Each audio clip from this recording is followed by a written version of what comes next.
আল্লাহ মাহমুদ সাল্লামের অশেষ শুকরিয়া। আমরা আজকে আমাদের ঐতিহাসিক বদর দিবসে এখানে বদর দিবসের মিশনকে এগিয়ে নেওয়ার জন্য বসতে পেরেছি।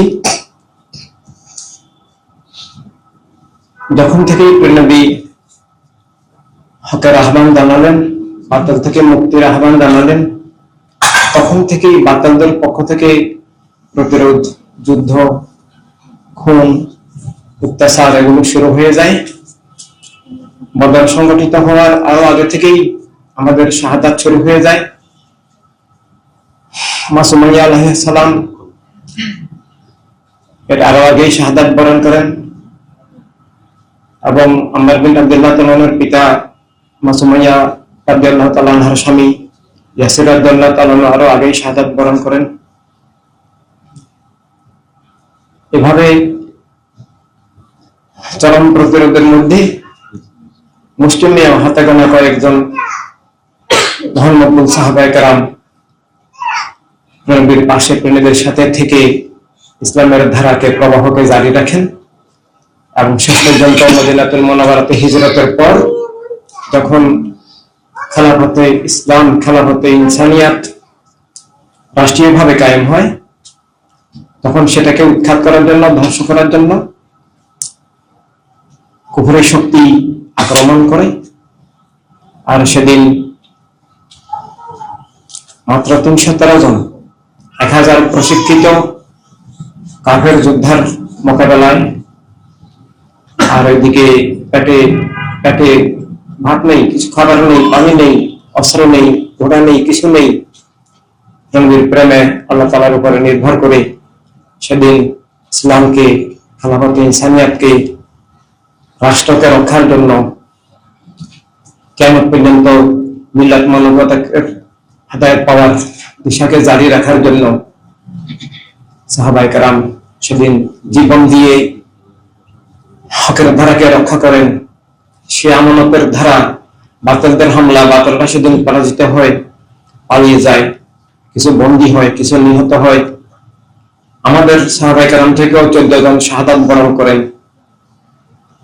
এবং যেদিন সেই বদরে যিনি প্রথম শহীদ হন, তিনি তার আগের রাতে তার ছেলে আব্দুল্লাহকে ডেকে বলেন যে রাদিয়াল্লাহু তাআলা যে আমি তোমাকে একটা খুব গোপন কথা জানানোর জন্য আজকে রাতে ডেকেছি, তুমি কাউকে বলবে না যে কালকে বদরের জিহাদ আমি হব প্রথম শহীদ। তুমি শাহাদাত বরণ করবেন সেটাও জানেন এবং প্রথম শহীদ হবেন তুমি সেটাও জানেন। আমি তোমাকে দেখেছি যে আমার কিছু ঋণ আছে, তুমি এগুলো পরিশোধ করে দিও। এভাবে সাহাবায়ে কেরাম জীবনকে উৎসর্গ করে জেনে শুনে আল্লাহ হাবিবের প্রেমে আমাদের জন্য, আমরা যেন ঈমান পাই, কেমন পর্যন্ত যেন হকের ধারা কলমা জারি থাকে, ভালো মানুষেরা, সত্যের নেশীরা যেন ঈমান পান কুফর থেকে বেঁচে থাকতে পারেন, এভাবে জেনে শুনে হাসি মুখে আনন্দের সাথে। তোমরা তো শহীদ হবেন জেনে পালিয়ে যান নাই, এভাবে কোরবান করে তারা হককে কায়েম করেছেন। সে ধারারই চূড়ান্ত রূপ লাভ করে পরবর্তীকালে আবার সে ধারা মুআবিয়া চক্র, এই মুনাফিক চক্র, এই বস্তুবাদী জাতীয়তাবাদী চক্র, উমাইয়া গোত্রবাদী চক্র, এই গোত্রবাদী জাতীয়তাবাদ, বস্তুবাদী জাতীয়তাবাদ এবং এর মূলে যে বস্তুবাদী চেতনা, কলেমার তাওহীদ রাসালাত ভিত্তিক যে চেতনা আল্লাহ সাল্লাল্লাহু আলাইহি ওয়াসাল্লাম দান করলেন, কলেমার তাওহীদ রাসালাত ভিত্তিক যে সত্তা দান করলেন, ঈমানী সত্তা এবং মানব সত্তা, চেতনা সত্তা, দৃষ্টি, আলো, জীবন এবং সে ভিত্তিক যে খেলাফতে ইসলাম, খেলাফতে ইনসানিয়াত, খেলাফতে আরবি সব দান করলেন।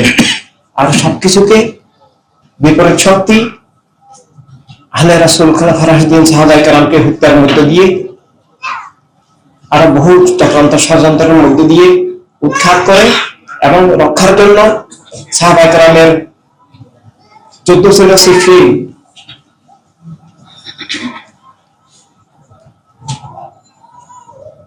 ইয়াদুহুম ইলাল জান্নাহ, যাদেরকে নবী বলেছেন জান্নাতের দল, ইয়াদুনাহু ইলান নার, যাদেরকে জাহান্নামী দল, মুআবিয়ার দলকে জাহান্নামী দল বলেছেন। সেখানে এরা পরাজিত হয়। পরে মওলাই আলা আলাইহিস সালামকে শহীদ করে ইমাম আকবর হাসান আলাইহিস সালাম খেলাফতের দায়িত্ব নেন, খেলাফতে আরবি, খেলাফতে ইনসানিয়াতের দায়িত্ব নেন। তাকেও হত্যা করে মুআবিয়া চক্র, তাকে রাষ্ট্র জবরদখল করে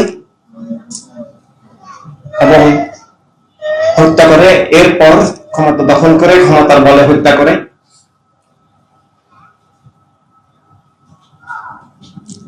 এই 61 হিজরি 41 থেকে 61 হিজরি এই কুফরি শক্তি সবকিছুকে তছনছ করে দেয়। এর মধ্যে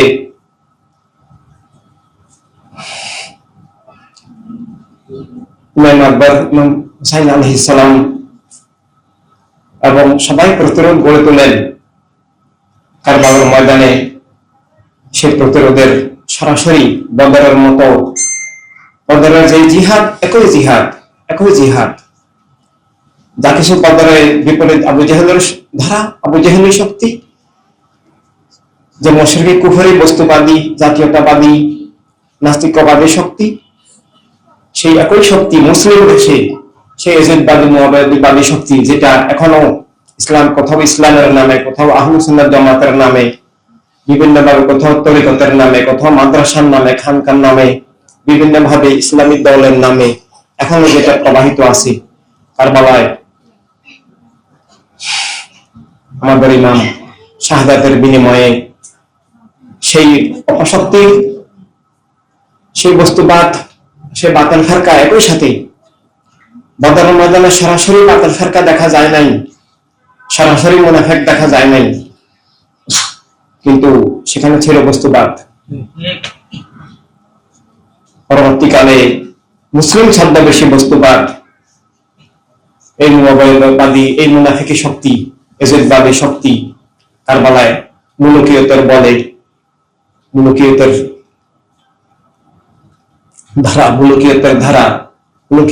ধারা মানে বস্তুবাদের ধারা, বাতিল ফিরকার ধারা, দ্বীনে বাতিলের ধারা। তারা তাদের থেকে আবার ইসলামকে পুনরুজ্জীবন করার জন্য, কলেমার চেতনাকে পুনরুদ্ধার করার জন্য, পুনঃপ্রতিষ্ঠিত করার জন্য, কলেমার আত্মা জীবন জগৎ আবার পুনরুদ্ধারের জন্য, আবার খেলাফতে ইনসানিয়াত, খেলাফতে আরবি, খেলাফতে ইসলামকে রক্ষার জন্য, পুনরুদ্ধারের জন্য আমাদের সকল ইমামের মূল ইমাম, পরবর্তী সকল ইমাম, যে ইমামের গোলামীয় ছায়া প্রতিবিম্ব মাত্র, আবার সাহাবায়ে কেরামের সূচিত যে কলেমার মহাবিপ্লবের দ্বিতীয় অধ্যায় শুরু করেন। সেই অধ্যায়েরই এই যুগের একমাত্র ধারা, হাজার বছর পর সেই অধ্যায়ের ধারা, ওয়াল মুভমেন্ট, ওয়াল হিউম্যানিটি রেভলিউশন, ইমামত এবং